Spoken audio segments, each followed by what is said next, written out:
Déclaration de soutien de l'Union sacrée de la Nation à son Excellence, Monsieur le Président de la République, chef de l'État, commandant suprême des forces armées et de la police nationale, ainsi qu'à nos forces de défense et de sécurité.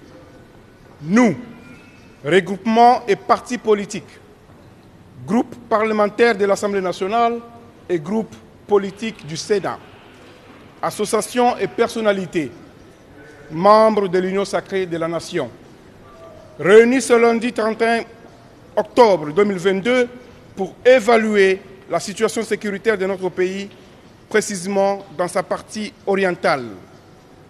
Dénonçons et condamnons l'agression, les tueries barbares, les massacres, les destructions et les déplacements de centaines de milliers de femmes, enfants et vieillards perpétrés par le Rwanda à l'est, notamment dans la cité de Bunagana, en territoire de Rutshuru.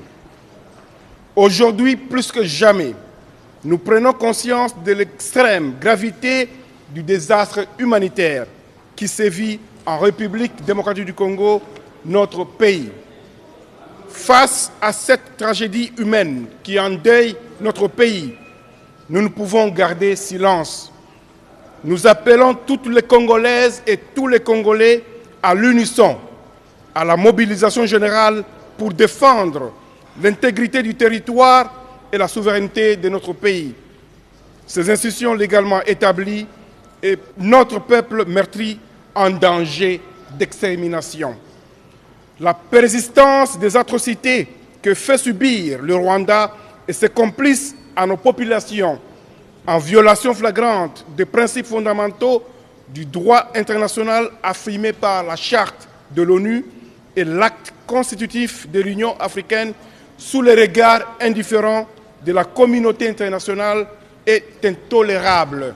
Aussi, en appelons-nous au patriotisme de chaque Congolaise et Congolais pour les combattre par tous les moyens et soutenir les efforts du Président de la République, chef de l'État, commandant suprême des forces armées et de la police nationale, son Excellence Félix Antoine Tshisekedi Tshilombo, et le gouvernement de la République afin que la paix et la sécurité soient rétablies dans cette partie du territoire de notre pays. C'est ici l'occasion pour nous d'apporter notre soutien inconditionnel à nos forces armées et à la police nationale engagées actuellement au front pour la paix, la sécurité et la défense de l'intégrité territoriale de la République démocratique du Congo. Pour mémoire, la République démocratique du Congo n'a jamais agressé un pays voisin. Rien donc de factuel ni de juridique ne peut expliquer ou justifier l'agression du Rwanda contre notre pays. Nous exigeons du Rwanda le retrait immédiat et sans condition de ses troupes actuellement dans notre pays. Nous invitons les partenaires de la République démocratique du Congo à appuyer nos efforts pour éradiquer les groupes armés terroristes étrangers et locaux qui sèment la terreur et la désolation sur notre territoire.